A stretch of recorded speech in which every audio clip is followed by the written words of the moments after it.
नमस्कार मित्रांनो, नवीन व्हिडिओज आहे सर्फेक्टंटवर, ज्यालाच आपण सरफेस ॲक्टिव्ह एजंट पण म्हणतो.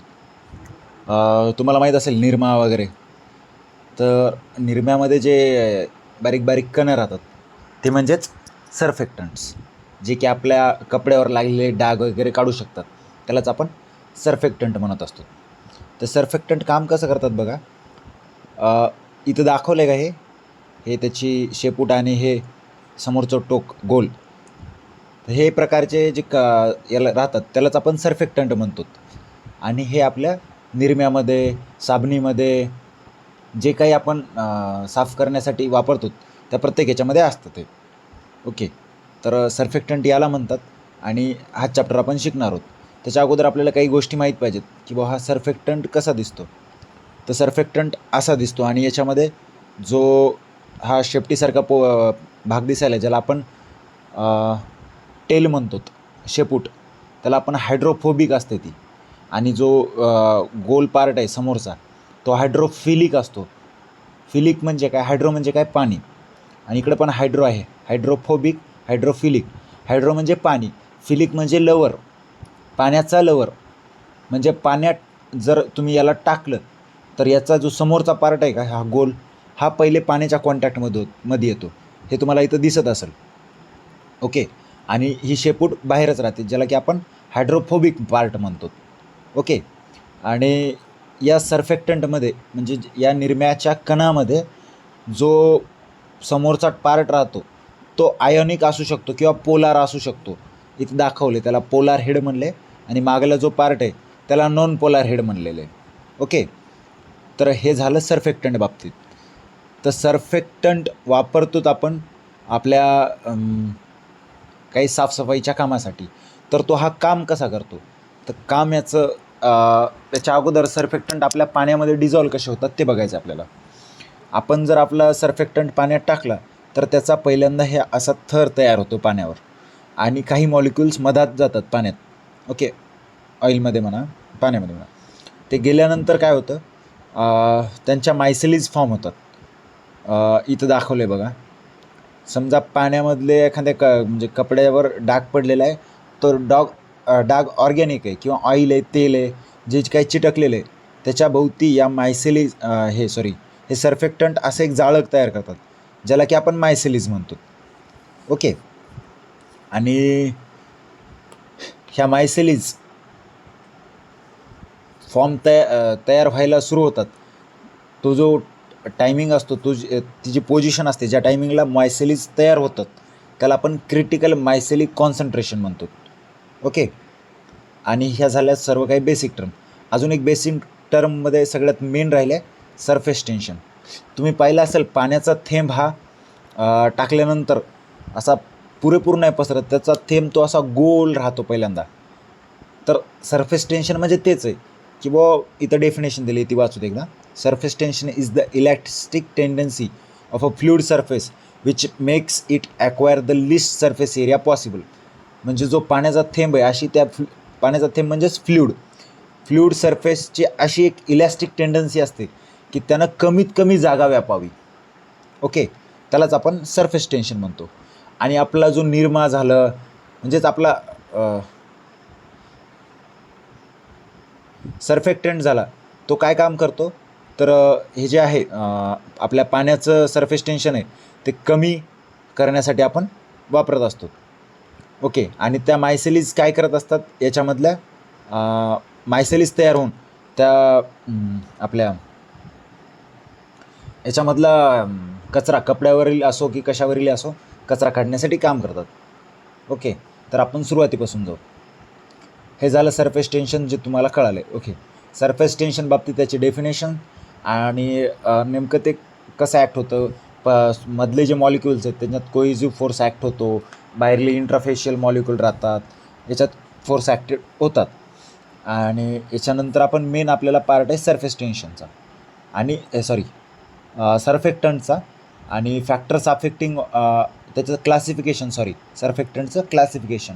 आणि नंतर येतं क्रिटिकल मायसेली कॉन्सन्ट्रेशन आणि factor affecting the critical micelle concentration. म्हणजे याच्यात मेनली टॉपिक किती आहेत,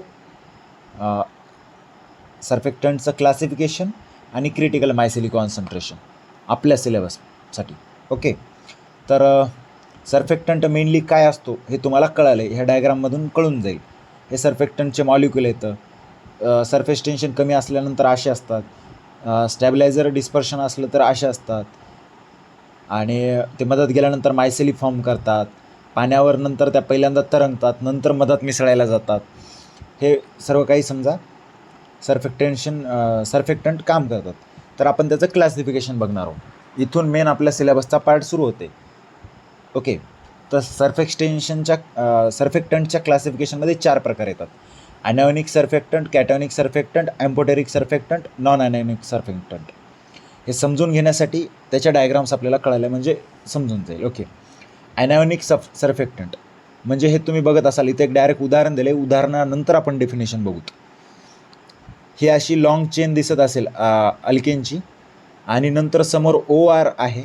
आर म्हणजे SO3- किंवा OCH2CO- किंवा OPO3- आणि बाजूला Na+ आहे. मेन आपला सर्फेक्टंट मॉलिक्यूल कोणता आहे?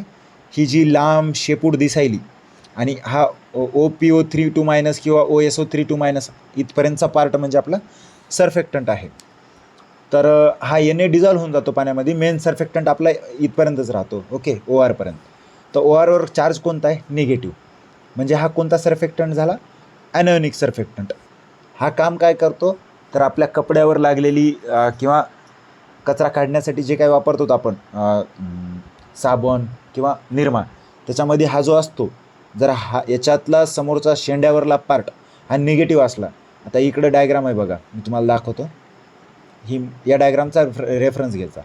याच्यातला जो हायड्रोफिलिक पार्ट आहे, हा समोरचा गोल, हा जर निगेटिव्हली चार्जड जर असला तर तो सर्फेक्टंट कोणता झाला? ॲनायोनिक सर्फेक्टंट. ओके, तर इथं एक्झाम्पलमध्ये इथं पण हा निगेटिव्ह पार्ट आहे. याच्यात SO3- हा पण निगेटिव्ह पार्ट आहे. आणि या स्ट्रक्चरमध्ये पण खाल्ल्या इथं ORच्या जागी तिथं पण R हा OR- आहे. ओके, तर इथं 3 एक्झाम्पल दिलेत ॲनायोनिक सर्फेक्टंटचे, ते आपण बघू शकता. याच्यातले 2 जरी आपण हे स्ट्रेट लाईनचे जे आहेत ते लक्षात ठेवले तरी चालतात. आणि याच्यातलं हे तुम्ही म्हणसाल की बुवा ह्या रेषा वगैरे सगळ्याच ध्यानात ठेवायच्यात का? थोड्याफार कमी जास्त झाल्या तरी चालतात. अंदाजे एक 7-8 जास्तीत जास्त नंबर आपण काढायचे राहतात. ओके, आणि याचं मेनली नाव पण लक्षात ठेवायला पाहिजे. सोडियम अल्किल सल्फेट किंवा कार्बॉक्झिलेट किंवा फॉस्फेट, किंवा सोडियम अल्किल इथर सल्फेट कार्बॉक्झिलेट फॉस्फेट, हे नावं ध्यानात ठेवावं लागतील. ओके, परंतु मेन याच्यात जर काय ध्यानात ठेवायचं असेल तर समोरचा पार्ट हा शेंड्याचा निगेटिव्ह असतो, ज्याला की आपण हायड्रोफिलिक पार्ट हा निगेटिव्ह असतो. तर याची मेनली डेफिनेशन कशी करता येईल? असे सर्फेक्टंट ज्यांचा हायड्रोफिलिक पार्ट हा निगेटिव्ह असतो ते सर्फेक्टंट म्हणजेच ॲनायोनिक सर्फेक्टंट. सेम कॅटायोनिक सर्फेक्टंटसाठी काय डेफिनेशन होणार? असे सर्फेक्टंट ज्यांचा हायड्रोफिलिक पार्ट हा कॅटायोनिक असतो ते कॅटायोनिक सर्फेक्टंट. ओके, नंतर झाला नॉन ॲनायोनिक सर्फेक्टंट. याच्यामध्ये असे सर्फेक्टंट ज्याचा हायड्रोफिलिक पार्ट म्हणा की हायड्रोफिलिक हेड म्हणा हा नॉन आयोनिक असतो, त्याला काय म्हणायचं? Non ionic surfactant. ओके, आणि इथं प्रत्येकाची उदाहरणं दिलेली आहेत. ही उदाहरणं तुम्हाला ध्यानात ठेवावी लागतील. हे कॅटायोनिक सर्फेक्टंटचे उदाहरणं आहेत. फॅटी अमाइन हलाइड, याच्या समोरचा हेड जो पार्ट आहे तो पॉझिटिव्हली चार्जड आहे, म्हणजे हा कॅटायोनिक सर्फेक्टंट आहे. सेम या इथं पण CH3 आणि नायट्रोजनवर प्लस चार्ज आहे, म्हणजे हा कॅटायोनिक सर्फेक्टंट आहे. आणि हा डायअल्किल डायमिथिल अमोनियम हलाइड, याच्यामध्ये पण नायट्रोजनवर पॉझिटिव्ह चार्ज आहे, म्हणजे हा कॅटायोनिक सर्फेक्टंट झाला. ओके, नॉन आयोनिक सर्फेक्टंटमध्ये याच्यावर चार्ज नसतो. तर हे एक्झाम्पल्स तुम्हाला ध्यानात ठेवावं लागतील. रिंग थोडीफार कमी जास्त झाली तरी चालेल, परंतु 4 प्रकार ध्यानात ठेवावे लागतील. आणि इथं चं दिलं नाही एक्झाम्पल. ॲम्फोलिटिक सर्फेक्टंट याचं उदाहरण दिलं आहे फॉस्फोलिपिड्स. तर याला आपण असं पण म्हणू शकतो, हे असे सर्फेक्टंट जे ॲनायोनिक सर्फेक्टंट म्हणून आणि कॅटायनिक सर्फेक्टंट म्हणून सुद्धा काम करू शकतात. त्यालाच आपण ॲम्फोलिटिक सर्फेक्टंट म्हणू शकतो.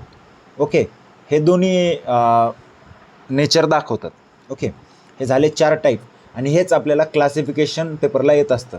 सर्फेक्टंटची डेफिनेशन लिहायची, नंतर एक क्लासिफिकेशन, प्रत्येक क्लासिफिकेशनमध्ये त्याचे एक्झाम्पल डेफिनेशन आणि एक्झाम्पल लिहायचं, 1-1, 2-2.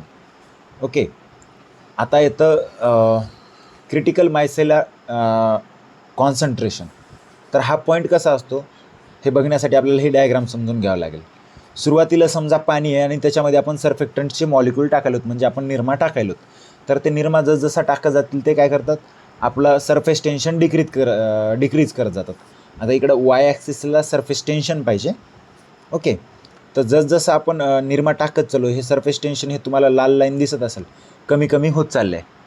ओके, तर एक असा पॉईंट येतो सेंटरमध्ये ज्या पॉईंटला CMC असते, म्हणजे क्रिटिकल मायसेलर कॉन्सन्ट्रेशन पॉईंट असतो. जिथून पुढं जो सरफेस टेन्शन कमी होणं आहे का ते संपून जातं, म्हणजे तेवढं कमी होत नाही, ग्रॅज्युअली म्हणजे लेवलला आल्यासारखं होऊन जातं. नंतर तुम्ही किती पण निरमा टाका किंवा किती पण सर्फेक्टंट टाका, सरफेस टेन्शन कमी होत नाही. तो जो पॉईंट असतो त्या पॉईंटला म्हणतात क्रिटिकल मायसेलर कॉन्सन्ट्रेशन. असा पॉईंट ज्या पॉईंटला किंवा ज्या पॉईंट नंतर मायसेलिस तयार व्हायला सुरू होतं, म्हणजे हे जे इथं गोल दिसायले तुम्हाला त्याला मायसेल्स म्हणतात. हे जे मायसेल्स आहेत ते ज्या पॉईंटला तयार व्हायला सुरू होतं त्यालाच क्रिटिकल मायसेलर कॉन्सन्ट्रेशन असं म्हणतात. आणि हा झाला ग्राफ. आणि याच्यानंतर आपण बघणार आहोत ही डायग्राम. इथं दिलेलं आहे क्लिअर कट, बघा तुम्ही. सुरुवातीला या वरची डायग्राममध्ये पाण्यामध्ये थोडंफारच सर्फेक्टंट आहेत, जे की पहिल्यांदा आपल्या पाण्यावर तरंगतात आणि सरफेस टेन्शन कमी करतात. नंतर जसजसं आपलं सर्फेक्टंट किंवा निरमा आपण टाकणं वाढवलं तसतसं ते काय करतात, पूर्ण एक थर त्याचा तयार झाला याच्यावर पाण्यावर, की नंतर ते पाण्यामध्ये घुसतात आणि पाण्यामध्ये घुसल्यानंतर पाण्यामधले जे काही डस्ट म्हणा किंवा जे ऑर्गॅनिक पार्ट आहे त्याच्याभोवती ते फिरत असतात. ओके, आणि एक असा पॉईंट होतो इथं CMC म्हणून दाखवलं आहे, त्या पॉईंटला काय होतं, मधात मायसेलिस तयार व्हायला सुरू होतात. हे इथं दाखवलं आहे तसं. मायसेलिस म्हणजे काय माहिती आहे का, आपल्या पाण्यामध्ये समजा जर ऑइलचा जर थेंब असला, ऑइल हे ऑर्गॅनिक असतं. ओके, आणि पाणी हे पोलार असतं. आणि या मायसेलिसमध्ये पण आपण पाहिलं की त्याच्यातला एक पार्ट हा पोलार असतो आणि दुसरा जो शेंड्याचा पार्ट आहे, शेपटीचा पार्ट हा नॉन पोलार असतो. तर ते काय करतात, याच्या भोवती घेरा घेतात. म्हणजे आपला ऑर्गॅनिक पार्ट नॉन पोलार आहे ना, तर ह्या मायसेलिसचा जो टेलचा पार्ट आहे, शेपटीचा पार्ट हा तो त्याच्या भोवती घेरा घेतो आणि असले मायसेलिस तयार करतात. ओके, तर हे झाले मायसेलिस. तर याच्या बाबतीत हे 4-5 पॉईंट आहेत, हे तुम्ही ध्यानात ठेवा. सुरुवातीचा काय, CMC is the surfactant concentration at the above which micelles are form. हाच किंवा CMC असा पॉईंट आहे ज्याच्यानंतर मायसेलिस तयार व्हायला सुरू होतात. ओके, दुसरा पॉईंट काय दिला आहे, it can be determined for surfactant solution by measuring the surface tension at different concentration. Okay, जर आपल्याला CMC पॉईंट माहीत करून घ्यायचा असेल तर आपल्याला कॉन्सन्ट्रेशननुसार, म्हणजे प्रत्येक कॉन्सन्ट्रेशनला सरफेस टेन्शन मापावं लागेल. ते मापल्यानंतर आपल्याला क्रिटिकल मायसेली कॉन्सन्ट्रेशन हा पॉईंट मिळून जाईल. ओके, आणि दुसरे 2 पॉईंट दिलेत, बिलो द CMC आणि above the CMC. Below the CMC म्हणजे काय, हा क्रिटिकल मायसेलर कॉन्सन्ट्रेशन पॉईंट आहे, त्याच्या अगोदर काय होतं, सरफेस टेन्शन कमी होतं आणि सरफेस टेन्शन कमी होतं आणि जे इंटरफेशियल आहे, म्हणजे जो वरला तवंग आहे, वरला पार्ट आहे, त्याच्यावर सर्फेक्टंट्स जमा होतात. ओके, त्याच्यावर सर्फेक्टंट्स वाढतात आणि त्याचं सरफेस टेन्शन कमी होतं. आणि त्याच्या विरुद्ध काय होतं, CMC पॉईंटच्या नंतर सरफेस टेन्शन कमी होणं बंद होतं आणि मायसेलिस तयार होणं चालू होतं. मी परत एकदा रिपीट करतो, CMC पॉईंटच्या अगोदर सरफेस टेन्शन कमी होतं आणि सरफेस टेन्शन कमी होत असतं. ओके, आणि CMC पॉईंटच्या नंतर सरफेस टेन्शन कॉन्स्टंट राहतं, परंतु मायसेलिस तयार व्हायला सुरू होतात. हे आपल्याला इंग्लिशमध्ये 2-4 पॉईंट्स लिहिले की झालं. आणि याच्यानंतर आपल्याला फॅक्टर अफेक्टिंग्स लिहावं लागतात किंवा काय काय फॅक्टर अफेक्ट करतात या CMC पॉईंटला. तर याच्यामध्ये पहिला फॅक्टर दिला आहे स्ट्रक्चर ऑफ हायड्रोफोबिक ग्रुप. आता हायड्रोफोबिक ग्रुप तुम्ही इथं पाहिलाच असेल. त्याच्यातला पहिला पॉईंट हे म्हणजे जे फॅक्टर अफेक्ट करतात हायड्रोफोबिक ग्रुप. हायड्रोफोबिक म्हणजे काय, याची शेपूट. आता ही शेपूट काय करते, जे ऑर्गॅनिक समजा आपलं तेलाचा ड्रॉप आहे, ही शेपूटचा जो खालचं टोक आहे, ते असले टोकं त्याच्या भोवती घेरल्या जातात.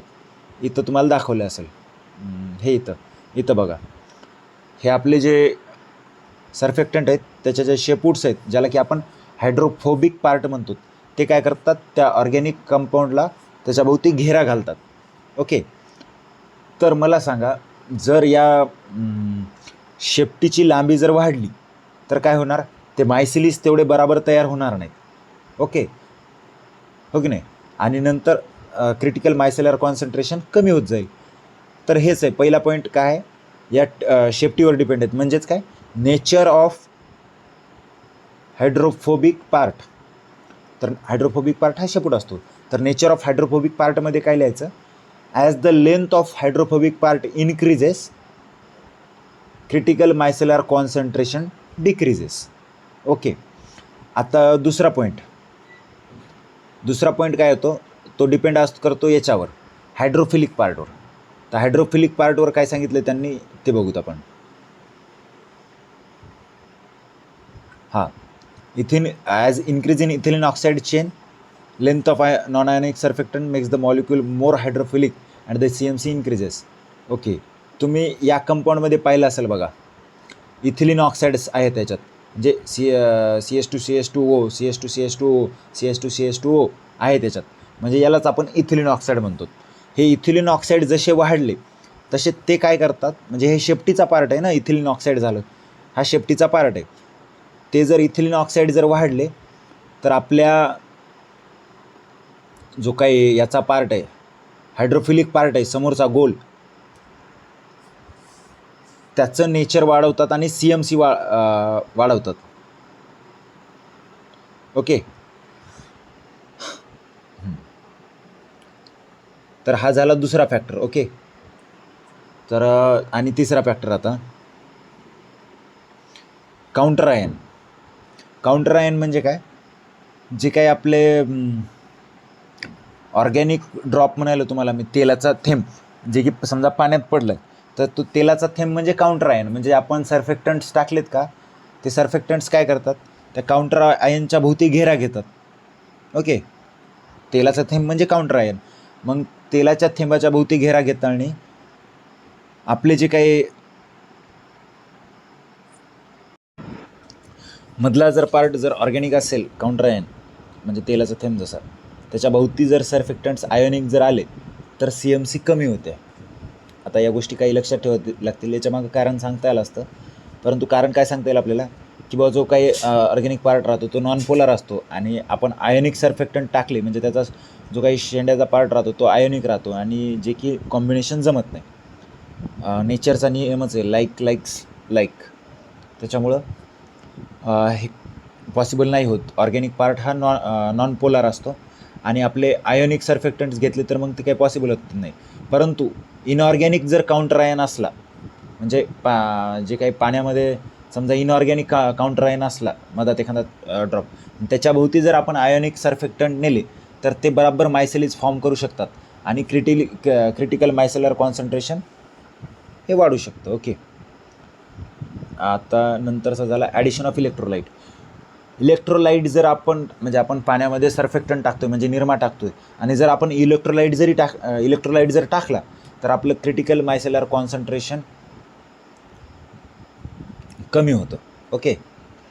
आणि टेम्परेचरचा काय इफेक्ट होतो, टेम्परेचरचा फारसा इफेक्ट होत नाही म्हणजे आपल्या क्रिटिकल मायसेलर कॉन्सन्ट्रेशनवर.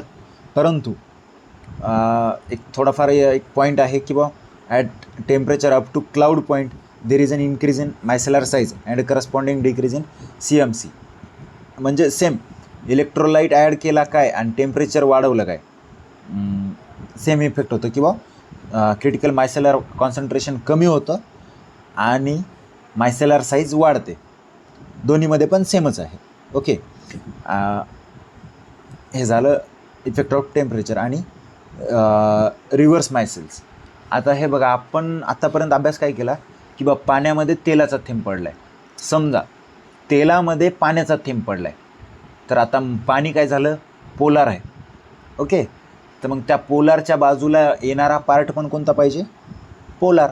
तर आपण ही डायग्रामवर काय पाहिली की बा हे जे शेंडे आहेत, शेपटी आहेत, या शेपटी त्या ऑर्गॅनिक सॉल्वंट म्हणजे दोन्हीचं नेचर सेम राहतं, त्या टेलचं आणि त्या ऑर्गॅनिक थेंब म्हणजे त्या तेलाच्या थेंबाचं. परंतु जर आपण तेलामध्ये पाण्याचा थेंब टाकलेला असला तर पाण्याच्या थेंबाचं आणि याच्या समोरचं जे टोक आहे, हे टोक गोल, याचं नेचर सेम असतं. त्याच्यामुळे ते काय होतात, रिव्हर्स मायसेलिस फॉर्म होतात, ज्या की आपण अशा दाखवू शकतो की बा हे जे गोल पार्ट आहेत, हायड्रोफोबिक हेड जे आहेत, ते काय करतात, पाण्याला घेऱ्यात घेतात आणि मायसेलिस तयार करतात. ह्या झाल्या रिव्हर्स मायसेलिस. ओके. हे थेरॉटिकली एक्सप्लेन केलेलं आहे सर्व काही याच्यामध्ये, या 14 पेजेसमध्ये. आणि ह्या नोट्स तुमच्याकडे पोहोचलेलेच असतील. तरी याच्यामध्ये मेनली 2च क्वेश्चन येतात आपल्याला. क्लासिफिकेशन ऑफ सर्फेक्टंट, जे की आपण 4 प्रकार पाडलेत: ॲनॉनिक सर्फेक्टंट, कॅटॅनिक सर्फेक्टंट, ॲम्फोलिटिक सर्फेक्टंट आणि नॉन आयोनिक सर्फेक्टंट. ओके. आणि दुसरा मेन म्हणजे critical micellar concentration and factor affecting on critical micellar concentration, जे की आपण पाहिलेले. ओके. Thank you so much.